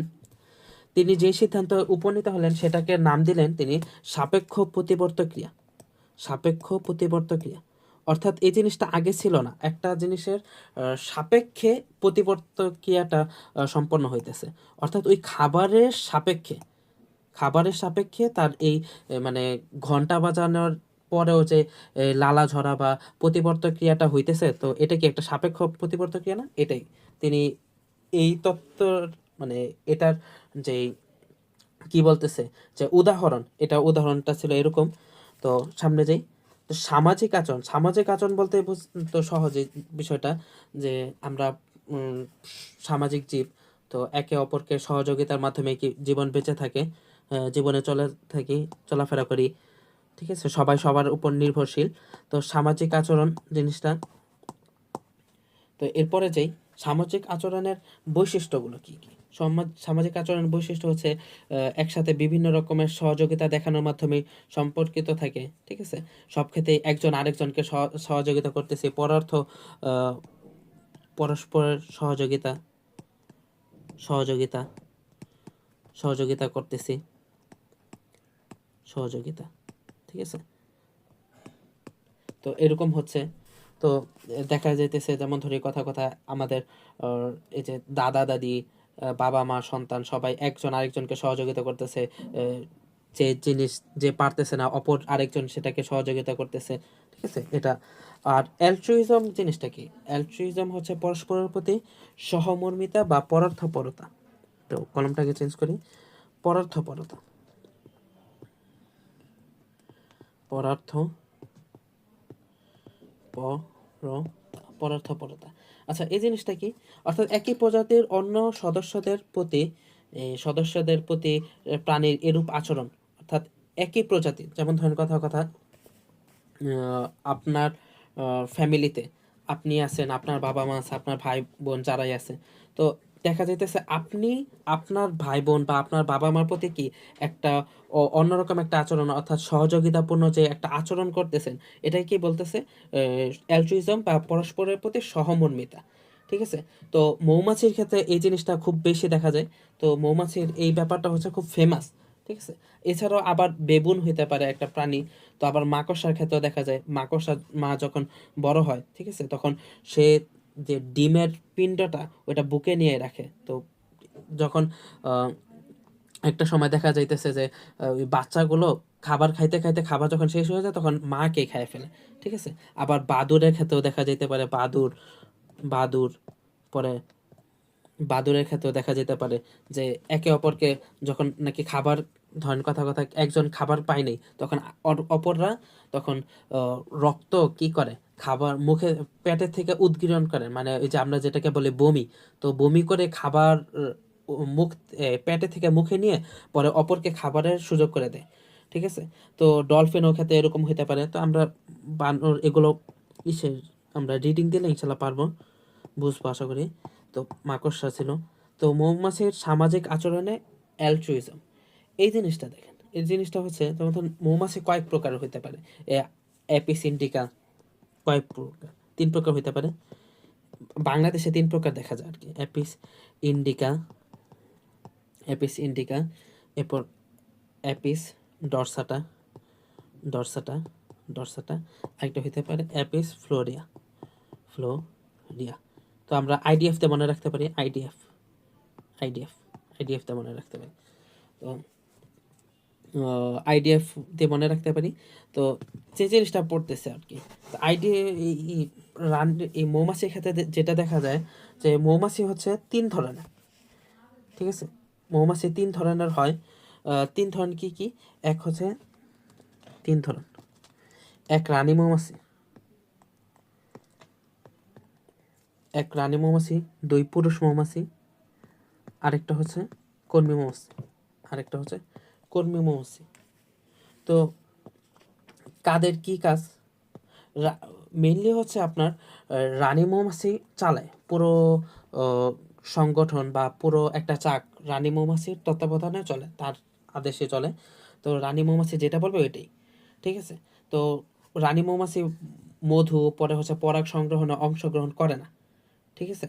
আর পুরুষও সেম, পুরুষও মধু সংগ্রহণ করে না, মধু সংগ্রহ করে না, শুধুমাত্র সংগ্রহ করে হচ্ছে মৌমাছি। কর্মী মৌমাছি মধু সংগ্রহ করে, আবার হচ্ছে চাকটা পরিষ্কারের কাজে করে, সহযোগিতা করে। তো আর কি কি ব্যাপার হচ্ছে, তো রানী মৌমাছি একটা ব্যাপার হচ্ছে তাদের মাথার থেকে একটা ফেরোমন ক্ষরণ হয়। ফেরোমন, ফেরোমন হলে কি হয়, এটা একটা হরমোন আর কি। তো এটা হলে কি হয় যে সবাই মিলে একসাথে থাকে এই হরমোনটার ফলে, নিঃসরণের ফলে। আচ্ছা, আর কি কি, এটা হচ্ছে প্রজননে সক্ষম। রানী মৌমাছি আর পুরুষ মৌমাছি প্রজননে সক্ষম, কিন্তু কর্মী মৌমাছি প্রজননে সক্ষম নয়, ঠিক আছে। আর আয়ুষ্কাল এটা রানীতে হচ্ছে 3 থেকে 5 বছর, 5 বছর। আর কি পুরুষ মৌমাছি হচ্ছে 50 থেকে 60 দিন, 50 থেকে 60 দিন মাত্র। আর কর্মী মৌমাছি হচ্ছে প্রায় 50 দিন, প্রায় 50 দিন, ঠিক আছে, 50 দিন। তো আর প্রতি মৌচাকে রানী থাকে একটা, পুরুষ মৌমাছি থাকে 300 থেকে 3000টা, আর কর্মী মৌমাছি থাকে 60 থেকে 80,000, ঠিক আছে। তো এটা হচ্ছে বেশির ব্যাপার। আর পুরুষ মৌমাছি একটা বড় ব্যাপার হচ্ছে এটা হ্যাপ্লয়েড হয়, এরা হয় হচ্ছে হ্যাপ্লয়েড, এরা হয় হচ্ছে হ্যাপ্লয়েড, হ্যাপ্লয়েড। আর পার্থেনোজেনেসিস প্রক্রিয়ায় তৈরি হয়, তো পার্থেনোজেনেসিস প্রক্রিয়ায় পুরুষ মৌমাছি তৈরি হয়, এই জন্মগ্রহণ করে, সেই হিসেবে তারা হ্যাপ্লয়েড হয়। তো পার্থেনোজেনেসিস কি, এটা হচ্ছে অনিষিক্ত ডিম, অনিষিক্ত ডিম থেকে পুরুষ মৌমাছি তৈরি হয়, এজন্য তারা হ্যাপ্লয়েড হয়। আর কর্মী মৌমাছি আর রানী মৌমাছি দুইজনে কি ডিপ্লয়েড হয়, ঠিক আছে। তো আর কি কি, এরপর হচ্ছে সামাজিক সংগঠন বলতে বোঝাইতেছে হচ্ছে শ্রম বন্টন করে। ওই যেমন ধরেন আমরা এতক্ষণ বললাম যে আমরা কর্মী মৌমাছি মধু পরিষ্কার করার কাজে লাগে, পরে হচ্ছে রানী মৌমাছি সবাইকে কমান্ড দেয়, ঠিক আছে। আবার খাদ্যের যোগানগুলোও কি কর্মী মৌমাছি দেয়। পরে হচ্ছে ভাব বিনিময় একটা ব্যাপার আসছে, ভাব বিনিময়। ভাব বিনিময় জিনিসটা হচ্ছে কি, যে এই একটা মৌমাছি আরেকটা মৌমাছিকে কিভাবে মানে কোন প্রক্রিয়ায় কথা আদান প্রদান করে, এটা হচ্ছে তারা নৃত্যের ভঙ্গিমায়, অর্থাৎ নেচে নেচে এটা মানে একজন আরেকজনকে কমান্ড দেয়, একটা সংকেত বহন করে। তো তাদের নৃত্য দুই ধরনের হইতে পারে, নৃত্য নৃত্য দুই প্রকার। এক হইতে পারে চক্রাকার নৃত্য, চক্রাকার চক্রাকার নৃত্য, ঠিক আছে। আর 2 নম্বর হতে পারে ওয়াগল নৃত্য, ওয়াগল নৃত্য, ওয়াগল নৃত্য। এই জিনিসটা কি কি, যে যদি এরকম হয় যে 100 মিটারের কম, 100 মিটার কম ডিস্টেন্সে যদি কোনো একটা ইনফো যদি শেয়ার করতে হয়, তখন এটা চক্রাকার নৃত্য করে। আর ওয়াগল নৃত্য হচ্ছে যদি এরকম 100 বা 150-র উপরে, ঠিক আছে, 150-র উপরে, 150 মিটারের উপরে যদি কি কোনো একটা ইনফো শেয়ার করতে হয়, কোনো একটা সংবাদ দিতে হয়, তখন সেটা হচ্ছে ওয়াগল নৃত্য। তো ওয়াগল নৃত্য হচ্ছে ইংরেজি 8 4-এর মতো, এই যে এরকম এরকম হয়। আর চক্রাকার নৃত্য হচ্ছে গোল, গোল গোল আকৃতির হয়। তো সামনে যাই, রানী মৌমাছি ড্রোন মৌমাছি বা কর্মী মৌমাছির মধ্যে পার্থক্য কি কি, এগুলো তো আমরা বুঝতেই পারতেছি যে এই রানী মৌমাছি বড় হয়, পুরুষ মৌমাছি এটা আকারে ছোট, রানী থেকে ছোট, রানী থেকে ছোট, আর কর্মী মৌমাছি থেকে বড়, ঠিক আছে, কর্মী মৌমাছি থেকে বড় হয়। আবার এই প্রজননে সক্ষম, প্রজননে সক্ষম, রানী মৌমাছিও সক্ষম হয়, আবার পুরুষ মৌমাছিও সক্ষম হয়, কিন্তু কর্মী মৌমাছিও সক্ষম নয়। ঠিক আছে। পরে মধু পরাগ সংগ্রহ কারা কারা সংগ্রহ করে? মধু সংগ্রহে অংশগ্রহণ করে না, আর পুরুষ মৌমাছিও করে না, কর্মী মৌমাছি অংশগ্রহণ করে। ফেরোমন বলি, ফেরোমন এই রানী মৌমাছি নিঃসরণ করে, পুরুষ মৌমাছি করে না, কর্মী মৌমাছিও করে না। এরপর আয়ুষ্কাল তো দেখলাম, আয়ু 3 থেকে 5 বছর, 3 থেকে 5 ইয়ার্স। আর ওইদিকে আছে 50 থেকে 60 দিন পুরুষ মৌমাছি, আর এটা হচ্ছে 50 ডে। আর কি প্রতি মৌমাছি একটা থাকে, এই জায়গায় একটা থাকে, এই জায়গায় 300 থেকে 3000টা থাকে, আর এদিকে 60 থেকে 80,000 থাকে। আবার এটা হচ্ছে টুয়াইজেন, ঠিক আছে, টুয়াইজেন ডিপ্লয়েড। কর্মী মৌমাছি ও টুয়াইজেন ডিপ্লয়েড। আর পুরুষ মৌমাছিটা দিয়ে লিখি, লাল কলম দিয়ে লিখে রাখি এন। এটা পার্থেনোজেনেসিস প্রক্রিয়া তৈরি হয়। আচ্ছা, উত্তরাধিকার নির্বাচন জিনিসটা কি? যদি রানী মৌমাছি ছাড়া আসলে কি মৌমাছিরা বাঁচতে পারে না, তখন তারা কি 3 বয়সের একটা ডিম, এক বা একাধিক ডিম বেছে নিয়ে একটা খোপে রেখে দেয়। তো ওই লার্ভাকে বিশেষভাবে প্রস্তুতকৃত রাজসিক একটা জেলি আর কি, ওইটা আর কি রাজসিক জেলি বলা হয়, রাজসিক জেলি। ওইটা আবার কর্মী মৌমাছির থেকে নির্গত হয়, তো ওইটা খাওয়ানো হয়। পরে 16 দিনের মধ্যে মৌমাছিরা নতুন রানীকে পূর্ণাঙ্গ করে তোলে। 16 দিনে, ঠিক আছে, 16 দিনের মধ্যে নতুন একটা মৌমাছি আসে। তো দেখেন, যদি এরকম হয় যে উত্তরাধিকার নির্বাচনে দেখেন এক বা একাধিক টিমের কথা বলছে না, অর্থাৎ দেখেন কথা যেমন দুইজন রানী প্রার্থী হয়ে গেছে, তখন দুইজনে মিলে মারামারি করে, যে নাকি বাইচা থাকে সে রানী হয়ে যায়। আর সোয়ার্মিং মানে হচ্ছে যদি দেখা যায় যে একটা চাকের মধ্যে অনেক বেশি মৌমাছি হয়ে গেছে, তখন দেখা যায় প্রায় অর্ধেকের মতো এই মৌমাছি নিয়ে ওই রানী মৌমাছিটা অন্য একটা চাকে চলে যায়। ঠিক আছে, এটাকে বলতেছে সোয়ার্মিং। বেশি সদস্যের কারণে অন্য চাকে চলে যাওয়া, এটাকে বলতেছে সোয়ার্মিং, চলে যাওয়া। ভাব বিনিময় তো ব্যাপারটা তো বুঝতেই পারছি, এই যে নৃত্যের মাধ্যমে করে। আর রানীর বিরুদ্ধে বিদ্রোহ, অর্থাৎ রানী যদি কোনো একটা করে, মানে যেটা নাকি দরকার ছিল না, ঠিক আছে, মানে কোনো একটা জুলুম করলো, তখন দেখা যাইতেছে ওই কর্মী মৌমাছি বা চাকে যারা আছে সবাই মিলে রানীর বিরুদ্ধে বিদ্রোহ করে রানীকে মেরে ফেলে, তখন আবার এই যে উত্তরাধিকার নির্বাচন হয়। তো তো এতক্ষণ ছিল হচ্ছে আমাদের বেসিক পার্ট। এখন ইনশাল্লাহ আমরা ধপাধপ এই সিকিউ পার্টটা ইনশাল্লাহ শেষ করব। তো তো আমরা যেখানে ছিলাম আর কি, সিকিউ পার্টটা শুরু করতেছিলাম। তো এখানে কি বলতেছে, উদ্দীপকের প্রথম উল্লিখিত প্রাণীরা খাদ্য নিরাপত্তার জন্য দীর্ঘ পথ পাড়ি দেয়। শীতকালে এখানে কি লেখছে, জাহাঙ্গীরনগর বিশ্ববিদ্যালয়ের পরিযায়ী পাখি দেখতে গিয়ে এরকম দেখতে পেলেন। আচ্ছা, পরিযায়ী পাখি, তাহলে তো বুঝতেই পারছি পরিযায়ীর ব্যাপারটা আসছে, তাহলে এটা ইনশাল্লাহ ব্যাখ্যা করব। আবার রিমার লক্ষ্য করা আচরণগুলো কোন ধরনের? রিমা রান্না করার সময় আগুনে হাত পড়ায় সীমা তার হাত দ্রুত সরিয়ে নেয় বিজ্ঞানীর সাথে ঘটনাগুলো, এটাও এক ধরনের আচরণ। এটা তো সহজেই আমরা বুঝতেই পারতেছি, প্রতিবর্ত ক্রিয়া, ঠিক আছে, প্রতিবর্ত ক্রিয়া। পরে যাই, বিশেষ আচরণ।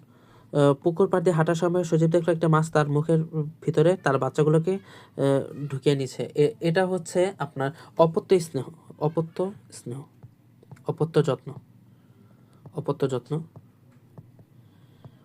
যত্ন। উদ্দীপকের বিষয়টির মতো মানব জীবনে কোনো কিছু আছে কি, অর্থাৎ মানব জীবনে কোনো কিছু বিশেষ আচরণ। আচ্ছা, উদ্দীপকে উল্লেখিত বিশেষ আচরণ বলতে তাহলে এটা বুঝাইতেছে হচ্ছে সহজাত আচরণ। অপত্য স্নেহ তো একটা অবস্থা, তাই না? অপত্য স্নেহ হবে না, তাহলে হবে হচ্ছে এটাকে বিশেষ আচরণ যদি বলি তাহলে এটা হবে সহজাত আচরণ, যেহেতু আচরণের কথা আসছে। সরি, তাহলে সহজাত আচরণ হলে সহজাত আচরণ। আর বিষয়টির মতো মানব জীবনে কোনো কিছু আছে কি, তাহলে এটা হবে হচ্ছে ওই যে যেটা বললাম, কি বলতেছিলাম, অপত্য যত্ন, অপত্য স্নেহ, অপত্য যত্ন বা স্নেহ, অপত্য অপত্য স্নেহ। আচ্ছা, অপত্য যত্ন, যত্ন, অপত্য যত্ন। আচ্ছা, উদ্দীপকে উল্লেখিত প্রাণীগুলো সংরক্ষণের করণীয় সম্পর্কে বেড়াতে গিয়ে ও এটা সহজ, মানে সরকারিভাবে করতে হবে, মানে যেন এগুলো কি করা না হয়, মানে শিকার করা না হয়, ওদিকে খেয়াল রাখতে হবে, এই আর কি। এগুলো আমরা গাইড থেকেই পড়তে পারবো। ঘন্টা বাজিয়ে মাংস দেখালে কুকুরের জিভে জল আসে, এই আচরণটি উদ্দীপকে বর্ণিত আচরণ হতে ভিন্ন বিশ্লেষণ করো। বাংলাদেশে অতিথি পাখি আসে, এটি এক ধরনের আচরণিক বৈশিষ্ট্য। আচ্ছা, এটা তো ছিল হচ্ছে সহজাত আচরণ, এটা ছিল সহজাত। আর কুকুরের যে জিভে জল আসে ঘন্টা বাজালে, এটা হচ্ছে অর্জিত, সেই হিসাবে কি ভিন্ন না? এটা ব্যাখ্যা তো আমরা করতেই পারবো। ক চিত্রে পরীক্ষণটি সাপেক্ষ প্রতিবর্তক ক্রিয়ার একটি উদাহরণ। সাপেক্ষ এটা তো বুঝতেই পারছে, অর্জিত, এটা অর্জিত সেম আইসা পড়ছে এখানেও। আবার দেখেন, দ্বিতীয় প্রাণীটির সামাজিক জীবন বিশ্লেষণ করো। পরিযায়ী পাখি, মৌমাছির সামাজিক জীবন তো আমরা ব্যাখ্যা করতেই পারবো, সহজ। উদ্দীপকে উল্লেখিত আচরণের সাথে সামাজিক আচরণের তুলনা করো। ঘটনার আমাদের সাথে করে চোখে বলো, আপনি চোখে পড়লো। উদ্দীপকে উল্লেখিত আচরণের সাথে, উদ্দীপকে উল্লেখিত আচরণের, তাহলে এটা কি হইতে পারে, আচরণের সাথে প্রতিবর্তক ক্রিয়া না, প্রতিবর্তক ক্রিয়া, তাহলে এটা কি সহজাত আচরণ, প্রতিবর্তক ক্রিয়া, তাহলে তো এটা তো হচ্ছে প্রতিবর্তক ক্রিয়া। আর সামাজিক আচরণ, তাহলে এটা কি সহজাত না? সামাজিক হচ্ছে সহজাত, তাহলে এটা তুলনা করতে বলছে, সহজাত। তাহলে এটার মধ্যে ভার্সেস তুলনা করবো, তো তাহলে তো পারবো ইনশাল্লাহ। তো উদ্দীপকে উল্লেখিত প্রাণীদের ভাব বিনিময় নৃত্যের কৌশল, অর্থাৎ ওই যে ওয়াগল নৃত্য, ঠিক আছে, উদ্দীপকে উল্লেখিত বলতে কোনটা বুঝাইতেছে? অবশ্যই এটা মৌমাছি, মৌমাছি মৌমাছির মৌমাছির কি ওয়াগল নৃত্য হইতে পারে, তাই না? ওয়াগল নৃত্য হইতে পারে, যেমন হচ্ছে, আবার চক্রাকার নৃত্য হইতে পারে, ওটা করবো। আচ্ছা, কিভাবে একে অপরের উপকার করে, এটাও তো ইনশাল্লাহ আমরা পারবো, যে কাজ ভাগ করে নেয়, শ্রম বন্টন করে নেয়, অর্থাৎ রানী কমান্ডিং পোস্টে থাকে, এরপর হচ্ছে কর্মীরা মধু আহরণ করে, মধু সংগ্রহ করে, এরপর হচ্ছে এই পরিষ্কার পরিচ্ছন্ন রাখে, পরে হচ্ছে প্রতিরক্ষা কি করে, ইত্যাদি ইত্যাদি, এগুলো আমরা ইনশাল্লাহ পরে হচ্ছে সোয়ার্মিং, পরে জিনগত উন্নতি, সবগুলো ইনশাল্লাহ আমরা নিজেরা করে মানে বানিয়ে লিখতে পারবো। তো শেষ হয়ে গেল। তো এতক্ষণ পর্যন্ত সাথে থাকার জন্য ধন্যবাদ। আসসালামু আলাইকুম রহমতুল্লাহ।